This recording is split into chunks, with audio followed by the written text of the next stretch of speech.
हाँ जी, नमस्कार सभी का। सीटी +2 के महत्वपूर्ण प्रश्नों की जो टेस्ट सीरीज अपनी चल रही थी उसमें आज अपना एक नया पार्ट। आज के इस भाग के अंदर अपने लगभग सभी एडवांस जो चैप्टर है अपने पास में, जैसे त्रिकोणमिति, क्षेत्रमिति, ज्यामिति, स्टैटिक्स के, उन्हीं से संबंधित प्रश्नों को अपनों लेके आ रहे हैं अपनी। और शुरुआत करते हैं आज के अपने पहले प्रश्न से। सबसे पहले क्षेत्रमिति 2D से अपना लिया गया पहला प्रश्न कि एक वर्ग के विकर्ण पर एक समबाहु त्रिभुज बनाया गया है, तो इस प्रकार से बने वर्ग और त्रिभुज के क्षेत्रफल के मध्य अनुपात क्या है, ये अपने को ज्ञात करना है। तो क्योंकि अपनों ने पहले वर्ग होने की बात कही, तो एक वर्ग अपने पास में है और वर्ग की भुजा को हमने ए से लिखा। तो वर्ग की भुजा यदि ए है तो इसका विकर्ण होगा, इसका जो विकर्ण होगा वो होगा क्या जी, a√2। विकर्ण हुआ a√2 और वो ये कह रहे हैं कि विकर्ण के ऊपर आप एक त्रिभुज बनाइए और वो भी समबाहु त्रिभुज, यानी एक ऐसा त्रिभुज जिसकी तीनों भुजाएं समान माप की हो। तो हमने यहां से एक त्रिभुज प्राप्त किया और त्रिभुज अपना समबाहु त्रिभुज। और समबाहु त्रिभुज में अगर विकर्ण की बात करें तो विकर्ण ही उसकी भुजा है, तो इसकी प्रत्येक भुजा हुई a√2। और अब हमें कहा गया कि दोनों के क्षेत्रफल के मध्य अनुपात बताइए। बिल्कुल ज्ञात करेंगे अनुपात अपने। और अनुपात बताने के लिए अनुपात का फॉर्मूला, क्षेत्रफल का फॉर्मूला, सबसे पहले वर्ग का क्षेत्रफल का फॉर्मूला भुजा स्क्वायर। और उसके बाद में अपने पास में त्रिभुज का क्षेत्रफल का फॉर्मूला, त्रिभुज के क्षेत्रफल का फॉर्मूला। समबाहु त्रिभुज है तो फॉर्मूला क्या रहता है, √3/4 भुजा स्क्वायर। और भुजा हमारे पास में क्या है, a√2 का स्क्वायर करना है और दोनों के बीच हमें क्या ज्ञात करना है, एक अनुपात प्राप्त करना है। तो आगे बढ़ते हैं अपने पास में, ये हुआ a²। यहां की हम बात करें तो √3/4 यहां का हुआ a² × 2। a√2 का स्क्वायर किया तो 2a² हमें प्राप्त हुआ। 2 से कटने के बाद में 2, a² से a² गया, 2 इधर आके गुणा करेगा तो प्राप्त करेगा क्या, 2:√3। हमारे पास में ऑप्शन नंबर सी अपना ये आज का पहला प्रश्न जो कि 2D से लिया गया था। चलिए आगे बढ़ते हैं। जैसे मैंने कहा कि आज के इस सेशन के अंदर, इस क्लास के अंदर लगभग सभी एडवांस क्वेश्चन लेके आए हैं, तो इन सभी प्रश्नों को आपको आना जरूरी है और अच्छे से करना चाहिए। क्षेत्रमिति के एक दूसरे भाग पर इस क्वेश्चन को करें उससे पहले थोड़ी सी और जानकारी लेते हैं कि आपके पास में 2D के अंदर सामान्य आयत और वृत्त को लेकर मार्गों पे बना क्वेश्चन आपके सामने रख दिया जाता है। और मार्गों की अगर हम बात करें तो आयत के अंदर 3 प्रकार के मार्ग बनते हैं और वृत्त के अंदर एक मार्ग बनता है वर्ताकार मार्ग, जिसको हम वलयिका के नाम से जानते हैं। यदि जानकारी में आपके है तो ठीक है, नहीं तो एक बार इनके फॉर्मूलों पे बात कर लेते हैं। यदि आपके पास में इस प्रकार की वक्र लाइन वाला अगर कोई बाउंड्री, हम खेत को लेके चलते हैं, तो सामान्य पार्क हो सकता है, खेत हो सकता है। यदि इसके अंदर भुजाओं के समांतर खेत के मध्य मार्ग बना है तो यह हमारे पास में पहला मार्ग प्राप्त हुआ। इसी प्रकार से दूसरे मार्ग की बात करते हैं। दूसरा जो मार्ग होगा वो आपके इस खेत के अंदर बना हो सकता है, चारों ओर, खेत के अंदर चारों ओर आपका एक मार्ग बना हुआ है। इसी प्रकार से अगर हम बात करें तीसरा जो मार्ग है, वो तीसरा मार्ग अपने इस खेत के बाहर बना हो सकता है, वो भी चारों ओर, खेत के बाहर या उस पार्क के बाहर चारों ओर मार्ग बना है, वो तीसरा मार्ग होता है। चौथा होता है वर्ता का मार्ग, जिसको वलयिका के नाम से जानते हैं। यदि इन मार्गों पे बने कभी भी कोई आपके सामने क्वेश्चन आ जाता है तो आप थोड़ा सा ध्यान रखिए कि मार्ग की जो चौड़ाई होती है उसे आप W से लिखिएगा।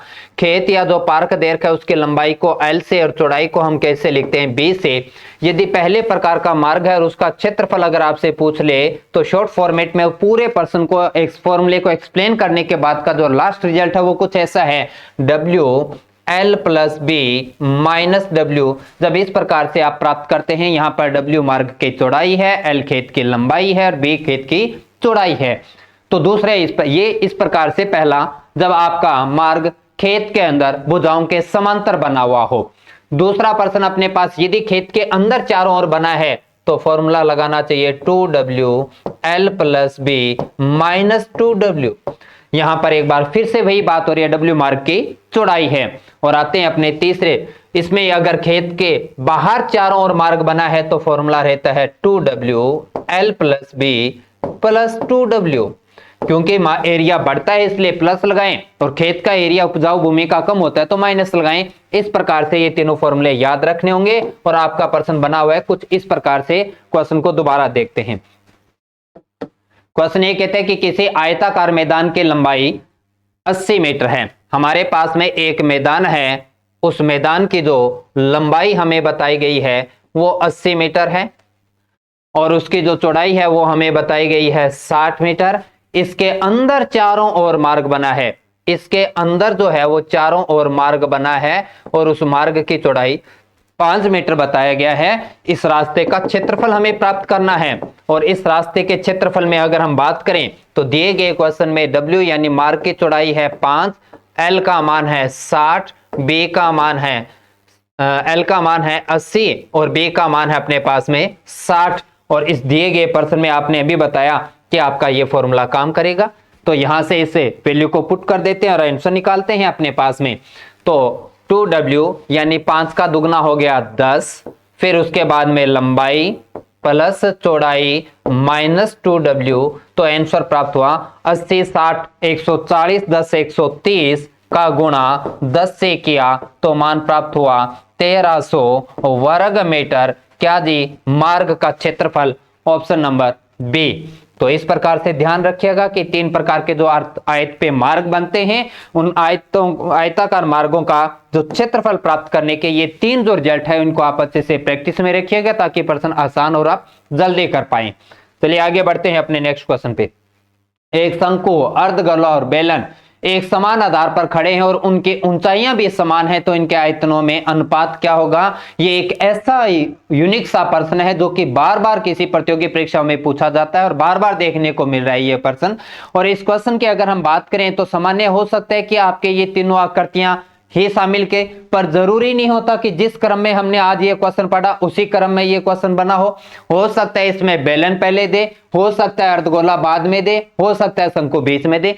एक तो ये कि इनका तीनों का क्रम बदल सकता है, दूसरा ये कि जरूरी नहीं कि इन तीनों ही आकृतियों को शामिल करें, इनमें से कोई दो भी उठाकर आपसे अनुपात पूछ सकता है।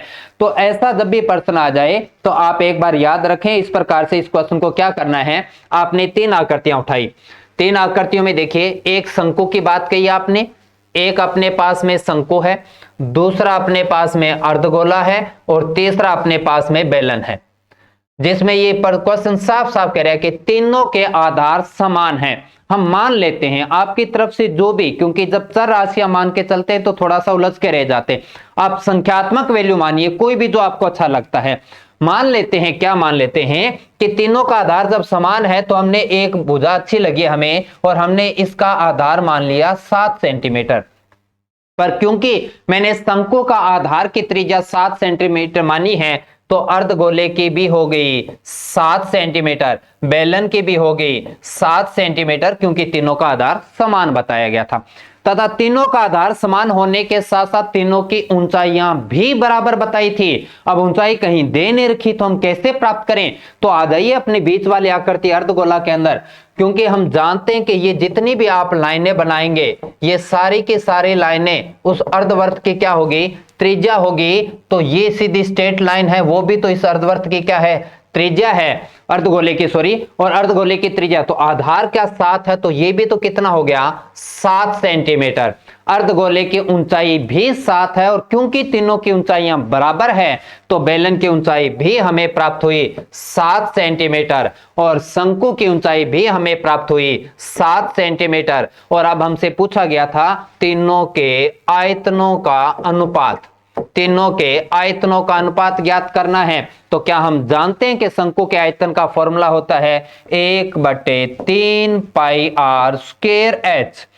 क्या इसी प्रकार से जानकारी है कि अर्धगोले का आयतन का अनुपात क्या होता है? 2/3 पाई r क्यूब। और इसी प्रकार से बेलन की बात करें तो क्या होता है? पाई r स्क्वायर h, पाई r स्क्वायर h। तीनों के हमें आयतन का अनुपात प्राप्त हुआ है। अब इसी क्रम में आगे बढ़ते हैं, क्योंकि जो कॉमन सी चीज है या वैल्यू पुट करके कर दीजिए, 1/3 हुआ पाई हुआ, आर यहां पर कितना है 7 इंटू 7 और ऊंचाई भी कितनी है 7। आ जाइए अर्धगोले में 2/3 पाई की वैल्यू पाई रखते हैं, आर कितनी है 7 इंटू 7 इंटू 7। बेलन के अंदर आते हैं, पाई अपने पास पाई है, आर त्रिज्या 7 इंटू 7 और ऊंचाई भी 7 है, और इसे हल करेंगे तो आपके पास रिजल्ट प्राप्त हो रहा है क्या कि पाई और 7 इंटू 7 सारी वैल्यू एक दूसरे से कटने के बाद में क्या रिजल्ट प्राप्त हो रहा है, हमें प्राप्त हुआ 1/3, 2/3 और यहां का मान प्राप्त हुआ अपने को 1। अब क्योंकि हमें अनुपात प्राप्त करना था, तीनों को 3 से गुणा कर दे तो रिजल्ट प्राप्त होता है 1:2:3। और अब जैसे मैंने कहा कि इस पेपर से बहुत बार देखने को मिला है अलग अलग प्रतियोगी परीक्षाओं में, बस ध्यान ये रखना कि इनका क्रम अगर ऐसा है तो अनुपात 1 2 3 है, क्रम बदल के है तो आप भी अपने रेशियो की वैल्यू को बदल दीजिएगा। क्वेश्चन में क्या था देखते हैं, पहले शंकु था, फिर अर्धगोला था और फिर बेलन था। तो क्या हमारा क्रम भी यही था, पहले हमने शंकु लिया था, फिर अर्धगोला और फिर बेलन, तो तीनों के आयतन का अनुपात हमें प्राप्त हुआ कितना 1:2:3। एक ऐसा प्रश्न है जिसको आप रिजल्ट के रूप में याद रखें या आपको यह करना आना चाहिए। एक अच्छा और शानदार प्रश्न अपना 3D से लिया गया। चलिए आगे बढ़ते हैं नेक्स्ट प्रश्न की ओर। एक बार फिर से अपने 3D पे लिया, यहां पर कहते हैं कि एक ठोस धातु वाले शंकु को गलाया जाता है और शंकु के समान आधार वाला एक बेलन बनाया जा रहा है। बेलन की ऊंचाई आपको दे रखी है और शंकु की ऊंचाई हमें ज्ञात करनी है। अगर रेशो की बात करें, अगर ध्यान में रहे तो आपको जानकारी होना चाहिए कि शंकु के आयतन का, शंकु का जो आयतन होता है समान और आधार और समान ऊंचाई पे बने बेलन के आयतन का 1/3 है। बस क्वेश्चन तो वहीं खत्म हो रहा था, लेकिन चलो हम करके देख लेते हैं इस क्वेश्चन को। करने के क्रम में हम बात करें तो क्या कि आपने कहा कि एक शंकु लिया है, बिल्कुल जी हमने एक शंकु लिया और उस शंकु को पिघलाकर हमने क्या बना दिया, एक बेलन बनाया है। बेलन की ऊंचाई हमें दे रखी है कितना 7 सेंटीमीटर दे रखी है और दोनों का आधार क्या है, एक दूसरे के बराबर है। इसकी त्रिज्या अगर r है तो इसकी त्रिज्या भी r है और हमसे पूछा क्या जा रहा है, हमसे पूछा जा रहा है कि शंकु की ऊंचाई ज्ञात कीजिए। बिल्कुल बता सकते हैं, तो आ जाइए क्या समझ में आया हमें यहां से डायग्राम देखने पे। क्योंकि एक आकृति को पिघलाकर दूसरी आकृति बनाते हैं तो इस कंडीशन के अंदर, ऐसी शर्त के अंदर दोनों के आयतन एक दूसरे के बराबर होते हैं। तो पता चला कि हमारे शंकु का आयतन 1/3 पाई r स्क्वायर h बराबर है किसके जी, बेलन के आयतन, बेलन का आयतन पाई r स्क्वायर h। अब यहां से हल करते हैं, अपने पास में रिजल्ट प्राप्त करेंगे। तो पाई से पाई तो काट ही देते हैं, दोनों के आधार बराबर है तो r स्क्वायर से r स्क्वायर भी गया। यहां का h का मान दे रखा अपने को कितना 7 और यहां बचा क्या 1/3 और इसे चलो h1 कर देते हैं और ये अपने h2 है। तो h2 का मान तो अपने को 7 दे रखा था, h1 का मान प्राप्त करना है, 3 उधर जाके गुणा करता है तो हमें ऊंचाई प्राप्त होती है 7 या 21 सेंटीमीटर शंकु की ऊंचाई है। हमारा ऑप्शन नंबर बी 3D आकृति से उठाया गया एक और प्रश्न अपने सामने। तो एक आकृति को दूसरी आकृति में ले जाने वाले बहुत सारे प्रश्न आपके सामने आते हैं और ऐसे प्रश्नों में ध्यान रखना है कि दोनों ही आकृतियां, जो पहले मूल आकृति थी और जिसे बदलकर दूसरी आकृति में लेके गए, उन दोनों ही आकृतियों के आयतन हमेशा एक दूसरे के बराबर होते हैं। चलते हैं इसी क्रम में अपने अगले प्रश्न पे। वर्ताकार, अब यहां की अगर मैं बात करूं तो वर्तीय माप, कोण को मापने की एक वर्तीय पद्धति जो रेडियन पद्धति होती है, आप इस प्रश्न को अपने ज्यामिति के साथ लेके चल सकते हैं, आप इस प्रश्न को अपने त्रिकोणमिति के साथ लेके चल सकते हैं। तो कहते हैं कि किसी घड़ी के घंटे की सुई को π/15 वर्तीय माप, π/15 रेडियन में माप दिया गया है। तो पहले हमें जानकारी क्या है कि अगर आपको कोई रेडियन मान दिया गया है, अगर आपको कोई रेडियन मान दिया गया है तो उसे डिग्री मान में लेके कैसे जाएंगे, और दूसरा यदि आपको कोई डिग्री मान दे दिया गया है तो उसे रेडियन मान में कैसे लेके जाएंगे। यह जानकारी होना चाहिए, त्रिकोणमिति के लिए भी जरूरी है और ज्यामिति के लिए भी जरूरी है आपके लिए। तो कैसे, देखिए दो एग्जांपल की बात करते हैं। अगर हमें कहा गया 2π/3, क्या हम इस रेडियन मान को डिग्री में लेके जा सकते हैं, और दूसरा ये कहता है कि क्या हम अगर 120 डिग्री को, क्या 120 डिग्री को हम रेडियन में बता पाएंगे। तो दोनों ही चीजों के लिए क्या करना है अपने को, पहली चीज देखिए, अगर आपको रेडियन में मान दे दिया, डिग्री में जाना है, तो केवल और केवल ये कीजिए कि पाई की वैल्यू पुट कर दीजिए। नहीं पुट करना 22/7, क्योंकि ये क्षेत्रमिति से संबंधित बात नहीं हो रही। कोण को मापने की, रेडियन प्रवृत्ति की जब बात हो रही होती है तो पाई की वैल्यू रखना है डिग्री मान के अंदर, और पाई का मान रखना है 180, हमेशा के लिए ध्यान रखेंगे आप। तो यहाँ 180, यहाँ आया 3 से हो गया 60, मान प्राप्त हुआ 120 डिग्री का। अब वही चीज वैल्यू यहां पर है, तो मैं थोड़ा वैल्यू बदल देता हूं यहां पर, और यहां हमने ये कहा चलो 120 नहीं 150 डिग्री लेते हैं। तो क्या अब हम इसी प्रकार से, जैसे रेडियन को डिग्री में ले जाना है तो केवल इतनी सी बात ध्यान रखना है कि पाई की वैल्यू पुट कर देना है, और पाई का मान आपको 22/7 नहीं, यहां पर 180 डिग्री रखना है। और दूसरा कहता है कि अगर डिग्री दे दिया तो क्या हम उसे रेडियन में लेके जा सकते हैं, तो ज्यादा कोई बड़ा विशेष काम नहीं है। आप ऐसे दी गई डिग्री संख्या को केवल और केवल गुणा कर दीजिए, किससे, π/180 से गुणा कर देना है।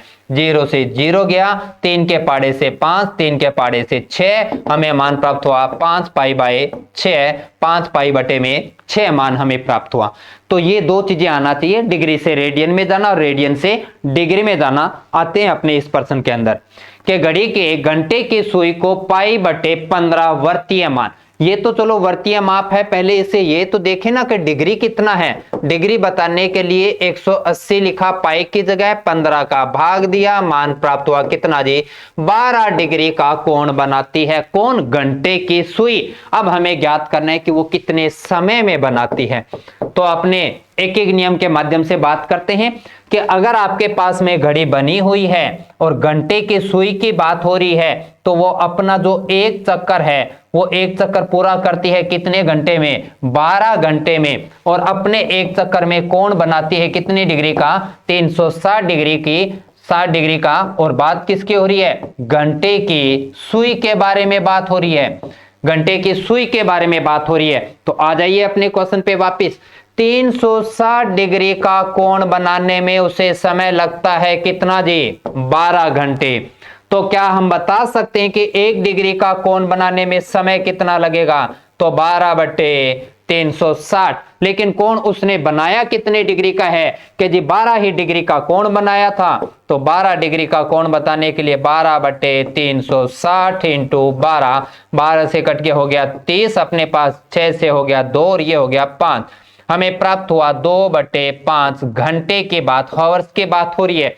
लेकिन क्योंकि हमें मिनट बताना है, क्योंकि ऑप्शन में मिनट है, तो घंटे के मिनट बनाने के लिए हम गुणा कर दे किससे, 60 से, 5 से हुआ 12 और 12 दुआ 24 मिनट। आपका कोई ऑप्शन है क्या, 24 मिनट का समय लगेगा π/15 अपने को रेडियन मान बनाने के लिए। तो वो ऑप्शन नंबर बी अपने पास में। और जैसा मैंने कहा कि ये क्वेश्चन आप अपने वर्तीय ज्यामिति के अंदर लेके जा सकते हैं, या आप इसे त्रिकोणमिति के साथ पढ़ेंगे, क्योंकि रेडियन माप का यूज हम त्रिकोणमिति में भी बार बार करते रहेंगे। आइए अगले प्रश्न पे, त्रिकोणमिति से लिया गया क्वेश्चन। tan A बराबर कोट A माइनस 18 डिग्री आपकी पूरक सर्वसमीकरण, यदि आपके ध्यान में है तो ठीक, नहीं तो बताना चाहूंगा कि आप त्रिकोणमितीय 6 अनुपात लेते हैं, sine theta, cos theta, tan theta, cot theta, sec theta और कोसेक थीटा। ये पूरक सर्वसमीकरण याद रखने का तरीका कि आप सारे 6 त्रिकोणमितीय अनुपातों का इस प्रकार से क्रम लिखिए, और क्रम लिखने के बाद में आप जोड़ीदार बना दीजिए, पहले का दूसरा, तीसरे का चौथा, पांचवे का और छठे के साथ में 2-2 के जोड़ीदार बना दीजिए। और इन जोड़ीदार का मतलब क्या होता है कि अगर आपने लिखा साइन 90 माइनस थीटा, अगर ऐसा कहीं लिखा दिखाई दे तो उसके जोड़ीदार का नाम लिख दो। तो जोड़ीदार कौन हुआ, कोस, और इसी प्रकार से कोस 90 माइनस थीटा हो तो इसका जोड़ीदार कौन है, साइन थीटा। इसी प्रकार से बात करें टेन 90 माइनस थीटा है तो जोड़ीदार कौन है, कोट थीटा। और आगे बढ़िए, कोट 90 माइनस थीटा है तो इसका जोड़ीदार कौन है, टेन थीटा है। और आगे बढ़िएगा, सेक 90 माइनस थीटा है तो इसका जोड़ीदार लिख दो कौन है, कोसेक थीटा। और इसी प्रकार से लास्ट लिखते हैं कि कोसेक 90 माइनस थीटा हो तो इसका जोड़ीदार लिख दीजिए कौन है, सेक थीटा। इस प्रकार से 6 त्रिकोणमितीय पूरक सर्वसमीकरण, पूरक आइडेंटिटी आपको याद रखनी है। और इस क्रम में आपको और क्या याद रखना है, और अच्छे से याद रखने के लिए आप याद रखिए कि इन दोनों जोड़ीदार के पास में कुल मिलाकर 90 ही रुपए होते हैं। अगर एक को आपने 10 रुपए दिए हैं तो दूसरे को आपको 80 रुपए देने पड़ेंगे। मतलब ये हुआ कि अगर मैंने पूछा कि साइन 20 डिग्री का मान बराबर होगा, तो साइन का जोड़ीदार कौन है, कोस है, तो साइन को अगर 20 रुपए दे दिए तो कोस को मिलेंगे कितने, 70 रुपए। तो अगर दोनों जोड़ीदार एक दूसरे के बराबर में रखे गए हो, tan के बराबर कोट, सेक के बराबर में कोसेक, तो ये केवल और केवल तब संभव होगा जब दोनों के थीटा का मान जोड़ दें तो सीधा सीधा हमेशा मान है 90 डिग्री प्राप्त हो। तो मैं लाइन को दोबारा बोलना चाहूंगा, यदि पूरक सर्वसमीकरणों के आने वाले त्रिकोणमितीय अनुपातों को एक दूसरे के बराबर में रख दिया जाता है तो यह केवल तब संभव होता है जब दोनों के थीटा का जोड़ करते हो तो मान सदैव और सदैव 90 डिग्री प्राप्त होता है। अगर ये जानते हैं तो आपका क्वेश्चन हो चुका है। क्या tan का जोड़ीदार पूरक कोट है या नहीं है, और दोनों क्या एक दूसरे के बराबर है या नहीं है। तो इस शर्त में आपने क्या बताया कि दोनों के थीटा का जोड़ सदैव और सदैव है कितना डिग्री, 90 डिग्री होगा। तो आ जाते हैं अपने प्रश्न पे। ए और पहले tan का थीटा जोड़ा, फिर कोट का थीटा उठाया आपने a माइनस 18 और जोड़ कितना होना चाहिए, 90। तो 2a बराबर में 108 और a का मान हमें प्राप्त हुआ कितना, 54। इतना आसान क्वेश्चन आपके लिए रखा गया था जो कि पूरक भाग से उठाया गया और a का मान ऑप्शन नंबर सी। तो ये जो छोटी छोटी बातें जो प्रश्न के साथ में अतिरिक्त चीजें हैं वो मैं आपको बताता चलूंगा। और आपके एग्जाम से पहले पहले सिलेक्टेड बहुत सारे क्वेश्चन हम कर चुके होंगे, इसलिए जरूरी है कि आप अपने रेगुलर होने वाली 7 बजे की क्लास को जरूर चेक किया करें। और साथ में अभी अपने उन्हीं साथियों को भी जरूर ये शेयर करें जो अब तक इस यूट्यूब चैनल पर पहुंचे नहीं है। इस एमर्स अकेडमी के यूट्यूब चैनल को सब्सक्राइब करें, वीडियो को लाइक करना भूलने नहीं। जैसे आपकी क्लास खत्म होती है उससे पहले या बाद में वीडियो को लाइक जरूर करें और अपने सभी साथियों के साथ शेयर जरूर करें। आइए अपने पास में नेक्स्ट क्वेश्चन के साथ में। त्रिकोणमिति पे ऊंचाई और दूरी पर आपके क्वेश्चन बार बार रहता ही है, क्योंकि एलडीसी के एग्जाम के अंदर इस प्रश्न को हमेशा रखा गया है और आपके भी CT+2 में संभावित ये प्रश्न ऐसे आना जरूरी है ये अपने पास में, और संभावित आएगा भी। तो आते हैं कि बराबर ऊंचाई के दो खंबे 100 मीटर चौड़ी सड़क के दोनों ओर आमने सामने खड़े हैं। सड़क पर उनके बीच में एक बिंदु से उनके शिखर का उन्नयन कोण 30 डिग्री और 60 डिग्री है। जब आपने डिग्री मान बताया तो एक बात पढ़ते पढ़ते मुझे समझ में आया कि वो खंबा जो है वो सड़क के बिल्कुल बीचों बीच सेंटर पॉइंट नहीं है। अगर वो सेंटर पॉइंट होता तो दोनों कोण कभी भी अलग अलग नहीं होते। तो आपका क्वेश्चन ये कह रहा है क्या कि आपने एक दो खंभों की बात की और दोनों खंभों की जो लंबाई है वो एक दूसरे के बराबर है और दोनों की जो दूरी है वो कितना मीटर है, 100 मीटर है। लेकिन वो अब अगर मैं सेंटर पॉइंट लेता हूं और खंबे के शिखर को देखते हैं तो कोण बराबर बनेंगे, लेकिन यहां तो कोण बराबर नहीं है, एक 30 का है और एक 60 का है। इसका मतलब किसी एक खंबे के नजदीक चलेंगे और दूसरे खंबे से दूर अपने एक पॉइंट उठाया तो हमारे इस प्रकार से देखने पे दो कोण प्राप्त हुए।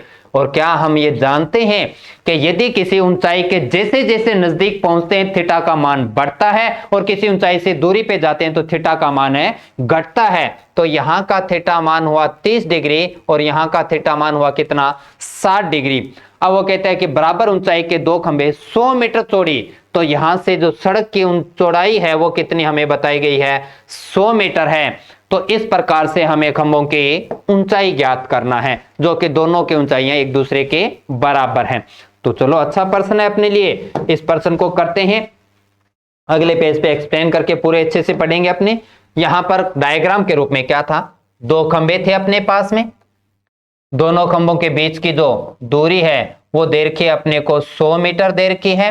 यहां से एक कोण इस बिंदु से 60 डिग्री है खंबे के शीर्ष का और दूसरे खंबे के शीर्ष का कोण जो है वो 30 डिग्री है। तो आते हैं दो त्रिभुजों में, त्रिभुज ए बी सी की बात करता हूं।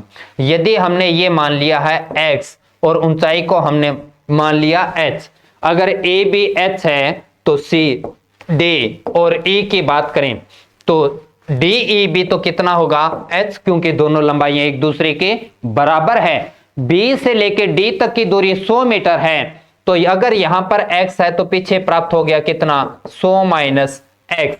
अब आइए अपने क्वेश्चन पे। सबसे पहले त्रिभुज ए बी सी के अंदर, ए बी सी के अंदर थीटा है 60, लंब और आधार की बात हो रही है, तो लंब और आधार लेके त्रिकोणमितीय अनुपात लाल बट्टे कक्का के माध्यम से जानते हैं क्या आएगा 10। तो आपके पास में 10 60 बराबर लंब बटे आधार h बटे x प्राप्त हुआ।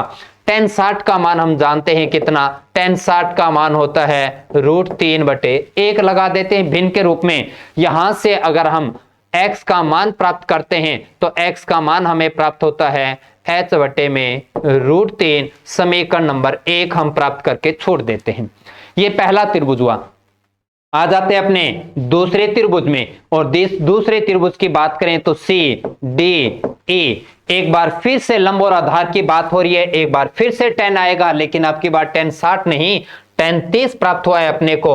तो 10 30 बराबर में लंब अपने पास में कितना है h, और आधार कितना है 100 माइनस एक्स। और 10 30 का मान हम क्या जानते हैं, 10 30 का मान हम जानते हैं 1 बटे में √3। जैसे हमने वज्र गुणा किया, तिरछा गुणा किया, क्या प्राप्त हुआ h √3 बराबर में 100 माइनस एक्स। यहां पर क्या हमें x का मान हमारे पहले समीकरण से प्राप्त हो सकता है, तो x का मान हमें मिला कितना, x का मान हमें प्राप्त हुआ h बटे में √3। तो यहां से h बटे में √3 प्राप्त हुआ। इसे हल करते हैं, h √3 प्लस का हुआ h बाई √3 बराबर में है 100। लघुत्तम लेके हल करते हैं तो क्या प्राप्त होता है 3h प्लस h बटे में √3 बराबर में 100 प्राप्त हुआ अपने को। और आगे चलते हैं तो क्या प्राप्त हुआ, 3 और 1 है 4h बराबर में 100 √3। अब 4 से कट दिया तो मान प्राप्त हुआ h बराबर में कितना 25 √3। और यही हमसे पूछा गया था कि खंबे की ऊंचाई कितनी है, तो खंबे की ऊंचाई हमें प्राप्त हुई कितनी 25 √3, ऑप्शन नंबर ए। और दोनों खंबे बराबर ऊंचाई के थे, तो पहला 25 √3 है तो दूसरे खंबे की ऊंचाई भी 25 √3। त्रिकोणमिति के ऊंचाई और दूरी भाग से बना प्रश्न। आते हैं त्रिभुज की ज्यामिति पे बना प्रश्न। त्रिभुज की ज्यामिति पे थोड़ी सी बात करते हैं क्या कि एक त्रिभुज ऐसा कोई भी लीजिए, कोई फर्क नहीं पड़ता। त्रिभुज के जैसे हम वर्त की बात करें तो वर्त का जो सेंटर पॉइंट होता है वो केवल एक होता है, लेकिन त्रिभुज के जो सेंटर पॉइंट होते हैं वो 4 होते हैं। चारों को अलग अलग नाम से जानते हैं। तो ज्यादा समय नहीं लूंगा, मैं बस जल्दी से आपके सामने डायग्राम बना के उन्हें एक्सप्लेन करूंगा, और बाकी इन चीजों को आपको ध्यान में रखना है। तो त्रिभुज के अंदर हम बात करें तो अगर त्रिभुज की एक ऐसी लाइन जो किसी एक सिर से निकलती है, सम्मुख भुजा को समान 2 भागों में बांटे, तो वो उसके कहलाती है माध्यिका। और किसी त्रिभुज के अंदर 3 माध्यिकाएं होती है, और तीनों माध्यिकाएं जहां जाके मिलेगी, तीनों माध्यिकाएं जहां जाके मिलेगी वहां से त्रिभुज का केंद्रक सेंट्रोइड प्राप्त होता है, जिसे हम गुरुत्व केंद्र भी कहते हैं।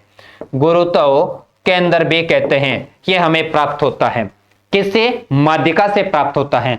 दूसरा आता है कोई एक रेखाखंड सम्मुख भुजा पर 90 डिग्री के कोण के साथ जाके मिले तो उसे हम कहते हैं शीर्ष लंब बोला जाता है। उसे कहा जाता है शीर्ष लंब। और शीर्ष लंब त्रिभुज के अंदर भी कितने होते हैं, 3 होते हैं। और तीनों शीर्ष लंबों से जो पॉइंट प्राप्त होता है उसे कहा जाता है लंब केंद्र, उसे कहा जाता है लंब केंद्र। और तीसरा पॉइंट, यदि आप किसी त्रिभुज के कोण का अर्धक करते हैं, कोणों को काटते हुए एक लाइन ऐसे बनाते जो किसी प्रत्येक कोण को समान 2 भागों में बांटे, तो इस प्रकार से त्रिभुज के 3 कोण होते हैं। और तीनों कोणों के विभाजन, मध्य विभाजन से जो रेखाएं निकलेगी, जिस बिंदु पे कटेगी, तो वो रेखाएं जो होती है वो कौन है, कोण का अर्धक, कोण का अर्धक है। और कोण के अर्धक से जो पॉइंट प्राप्त होगा, उस पॉइंट पे यदि आप एक वर्त बनाएंगे तो वो वर्त हमेशा त्रिभुज के अंदर बनेगा, इसलिए उस पॉइंट को कहा जाता है अंतः केंद्र। तो अंतः केंद्र किससे प्राप्त होता है, कोणों के अर्धक से प्राप्त होता है। लेकिन यदि आपने त्रिभुज के भुजाओं को समान दो भागों में बांटा, समद्विभाजित अगर आपने उसे किया है, तो त्रिभुज की 3 भुजाएं हैं और तीनों भुजाएं अगर समद्विभाजक से मिलती है किसी एक पॉइंट पे, तो क्योंकि भुजाओं का जो समद्विभाजक है, भुजाओं का जो समद्विभाजक है, उनसे जहां जो पॉइंट प्राप्त होता है, उस पॉइंट को लेकर यदि आप एक वर्त निर्मित करते हैं, तो वो वर्त उस त्रिभुज के तीनों कोणों को टच करते हुए बाहर प्राप्त किया जाता है, जिसे हम कहते हैं क्या, परिकेंद्र।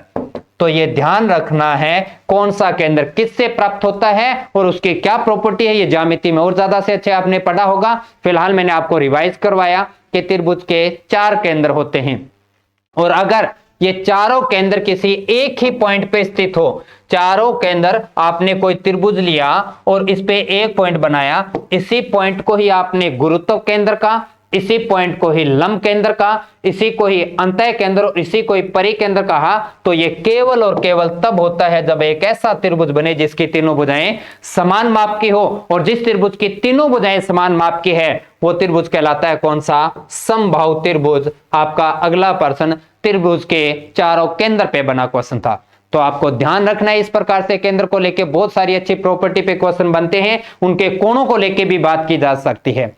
तो और आगे आते हैं नेक्स्ट क्वेश्चन, एक बार फिर से वही परिकेंद्र जिसका जिक्र अभी किया आपनों ने, उस पे बना। त्रिभुज का परिकेंद्र O है, यदि कोण BAC 85 है, कोण BCA 75 है, तो OAC किसके बराबर है, ये हमें प्राप्त करना है। तो आए अपने क्वेश्चन पे। तो सबसे पहले आपने एक त्रिभुज बनाया, और त्रिभुज कौन सा है, A, B और C, जिसमें कोण A जो है वो हमें दे रखा है कितने डिग्री का, 85 डिग्री का। कोण A हमें दे रखा है 85 डिग्री का, कोण C हमें दे रखा है 75 डिग्री का। तो क्या हम बता सकते हैं कि ये B कितने का, तो चेक करो जी, 80 और 80 160 बचा कितना, 20 डिग्री का मान प्राप्त हो। अब वो कहते हैं कि जी इसमें एक केंद्र था, इसमें एक केंद्र है, और वो केंद्र कैसा है कि वो एक केंद्र है, परिकेंद्र है। परिकेंद्र का मतलब है कि अब इस पे एक वर्त बनाओगे तो वो उस त्रिभुज के बाहर प्राप्त होगा। परिकेंद्र बना है तो क्या हम ये जानते हैं कि उस केंद्र पर बना जो कोण होता है वो उस शेष परिधि पे बने कोण का दुगना होता है। तो जो केंद्र पे कोण, खास तौर से तब जब बात ये किसकी हो रही है, परिकेंद्र की, परिकेंद्र पर अगर ये कोण बनता है तो ये शेष परिधि पे बने कोण का दुगना होता है। अगर ये 75 डिग्री का है तो ये कितने का होगा, 150 डिग्री का होगा। और अब आइए अपने एक नए त्रिभुज को उठाइए, ये यहां पर O है। अगर त्रिभुज की बात करें, A, B और O की बात करें, A, B, O की बात करें, तो ये कोण अगर 150 डिग्री का है तो क्या आप जानते हैं कि BO की लंबाई बराबर है AO के। BO की लंबाई AO के बराबर है, क्यों, क्योंकि वो एक वर्त की दोनों त्रिज्याएं हैं, और त्रिज्याएं हमेशा समान माप की होती है। और हम ये भी जानते हैं कि जिस त्रिभुज की दो भुजाएं बराबर होती है उनके सामने के जो कोण होते हैं वो भी तो एक दूसरे के बराबर होते हैं। मतलब ये कोण इस कोण के बराबर में है, और 150 डिग्री का एक कोण जा चुका है, त्रिभुज के तीनों कोणों का जोड़ 180 होता है, तो बचे कोण 30 डिग्री का। 30 को बराबर बराबर बांट दिया तो ये हो गया 15 और ये हो गया 15। लेकिन थोड़ी देर पहले आपने बताया था क्या कि हमारा जो कोण A है वो 85 डिग्री का है, कोण A 85 डिग्री का है, और अभी आपने कह दिया कि कोण OAB है वो 15 डिग्री का है। तो क्या फिर पता चला कि ये पीछे बचा कितना, ये पीछे जो भाग बचा वो कितने डिग्री का, 70 डिग्री का। और यही आपसे पूछा गया है क्या कि OAC जो कोण है वो कितने डिग्री का है, तो वो कोण है अपने पास में 70 डिग्री। हमारा ऑप्शन नंबर B। तो त्रिभुज की ज्यामिति पे बना प्रश्न वो आपके लिए और बड़ा और मुश्किल बन जाता है तब जब आप उस क्वेश्चन की स्टेटमेंट को केवल देखते हैं और डायग्राम आपके पेपर में बना ना हो। तो ये थोड़ा सा अच्छे से प्रैक्टिस रखिएगा कि स्टेटमेंट जब सामने आती है तो उसे आप डायग्राम के रूप में अपने सामने रख पाएं, और डायग्राम के रूप में रखने के बाद में सामान्य जितनी भी आप प्रॉपर्टी या सामान्य प्रमेय जो पढ़ चुके हैं उन सारी प्रमेय को एक साथ उस प्रश्न पे लगाना है अपने को। जो जो प्रमेय आपके काम आए उसे उठाते चलिए और अपना क्वेश्चन खत्म करेंगे। तो त्रिभुज को लेकर संभल के काम करें, त्रिभुज की ज्यामिति भी बड़ी होती है, त्रिभुज की ज्यामिति आपको पढ़ना है, त्रिभुज का क्षेत्रफल आपको पढ़ना है, त्रिभुज के समरूप और सर्वांग समता के नियम भी आपको पढ़ना है, और त्रिभुज के साथ त्रिकोणमिति तो पढ़ना ही पढ़ना है अपने को। तो त्रिभुज एक बहुत बड़ा रोल रखेगा आपके लिए। तो ये हुआ प्री केंद्र पे बना क्वेश्चन। समबाहुभुज ज्यामिति के रेखाएं और कोण आपके सिलेबस में साफ साफ मेंशन किया गया है, वहीं से इस प्रश्न को उठाया कि किसी समबाहुभुज, सम का मतलब एक ऐसा बहुभुज जिसकी भुजाएं समान माप की है लेकिन कितनी है उसके बारे में हमें जानकारी नहीं है। वो कहते हैं समबाहुभुज का प्रत्येक कोण दो समकोण के, इनके जो जिस बहुभुज की भुजाएं समान होती है तो उनके कोण भी क्या होते हैं, बराबर होते हैं। और उस कोण में ये कहा गया कि इसका जो एक कोण है, ये जो कोण है ये दो समकोण, अब बताइए एक समकोण तो होता है 90 डिग्री का, तो दो हो गए कितने जी, 180 डिग्री का। दो समकोण यानी 180 डिग्री का 3/5, 5 से काट दिया तो ये हो गया अपने पास 36, 36 दिया 108 हमें प्राप्त हुआ। यानी ये ऐसा हुआ कि आप एक ऐसा बहुभुज लेके चल रहे हैं जिसके प्रत्येक अंतः कोण का मान कितना है, 108 डिग्री है। और आप जब भुजाओं की संख्या ज्ञात करते हैं, प्राप्त करना चाहते हैं, तो हमेशा और हमेशा अपने डायग्राम के बाह्य कोण का मान पता करें। एक बाहर का कोण कितनी डिग्री का ये बताना है। जब अंदर का कोण 108 डिग्री का है तो क्या ये हमारी एक सरल रेखा नहीं प्राप्त होगी क्या? और सरल रेखा पे बनने वाले कोणों का जोड़ हमेशा, या सरल रेखा पे बने कोण हमेशा 180 डिग्री का। तो एक तरफ 108 डिग्री का है तो बाहर का कोण कितने डिग्री का, 72। यानी सभी बाह्य कोण, जो प्रत्येक कोण होगा वो कितने डिग्री का, 72 डिग्री का। क्या आपको ये भी जानकारी है कि किसी बहुभुज के बाह्य कोणों का योगफल सदैव और सदैव 360 होता है। तो बाह्य कोणों का योग सदैव 360 है, तो 360 में किसी एक कोण का भाग दीजिए तो 72 डिग्री के कुल कितने कोण प्राप्त होंगे, 5 कोण प्राप्त होंगे। और 5 कोण बनेंगे तो इसका मतलब भुजाएं भी तो कितनी हैं, 5। ये अपना ऑप्शन नंबर बी बहुभुज पे ज्यामिति पे बना प्रश्न। बड़ा अच्छे और शानदार सिलेक्टेड प्रश्न है आपके लिए। उम्मीद है आपको ये क्लास बड़ी अच्छी लग रही होगी। तो लाइक करना नहीं भूलना है, और लाइक करने के साथ साथ इस क्लास को अपने साथियों और अपने सभी सोशल मीडिया के ग्रुप में जरूर शेयर करें। और अपने उन साथियों को जो सीईटी की तैयारी करें, और जैसे सीईटी का एग्जाम होता है अपने उसके तुरंत बाद अपने होने वाले किसी नए राजस्थान गवर्नमेंट की भर्ती के लिए जो भी पहले अनाउंस होती है उसका बैच अपने ऑनलाइन यूट्यूब पर भी और एप्लीकेशन पर भी ऑफलाइन बैच की अपनी शुरुआत करेंगे मैथमेटिक्स को पूरा लेते हुए। नेक्स्ट क्वेश्चन और लास्ट क्वेश्चन आज का अपना त्रिकोणमिति पे बना फिर से क्वेश्चन अपने पास में। त्रिकोणमिति को लेके कुछ वर्ग रूप की सर्वसमीकाएं मैं आपके सामने एक बार लिखना चाहूंगा। वर्ग रूप में पहली सर्वसमीका क्या आप जानते हैं, sine square theta plus cos square theta बराबर में क्या होता है, 1 होता है। उसी प्रकार से हम क्या जानते हैं, sec square theta minus tan square theta बराबर में भी क्या होता है, 1 होता है। उसी प्रकार से आप क्या जानते हैं कि cosec square theta minus cot square theta, इसका मान भी तो क्या होता है, 1 होता है। आ जाइए अब अपने क्वेश्चन पे। क्वेश्चन ने क्या लिखा था और कैसे लिखा था। क्वेश्चन में लिखा है 2 plus tan square theta minus sec square theta. आपने इस भाग पर ध्यान से देखिएगा, tan square theta minus sec square theta है। अगर इनके सिंबल बदल जाए, सेक हो जाए प्लस का, टेन हो जाए माइनस का, तो क्या आपकी ये सर्वसमीका प्राप्त हो जाएगी जिसके बराबर में क्या होता है, 1 होता है। तो त्रिकोणमिति के कितने सारे ऐसे हम प्रैक्टिस में प्रश्न करते हैं जिसमें माइनस कॉमन लेना पड़ता है, माइनस को बाहर निकालना पड़ता है। जैसे ही आपने माइनस कॉमन लिया तो देखिए आपका प्रश्न अगली लाइन में क्या बना, 2 minus sec square theta minus tan square theta. जब आप माइनस कॉमन लेते हैं तो आपके दिए गए त्रिकोणमितीय अनुपात अपना सिंबल बदल देता है, जो प्लस का है वो माइनस का, और जो माइनस है वो प्लस का हो जाता है। उसी क्रम में यहां पर आ जाइए, 3 है। जैसे ही आपने माइनस कॉमन लिया, कोस और साइन जो दोनों माइनस के हैं वो हो जाएंगे किसके, sine square theta plus cos square theta. क्रम आगे पीछे क्या नहीं फर्क पड़ा, क्योंकि मान दोनों प्लस के थे।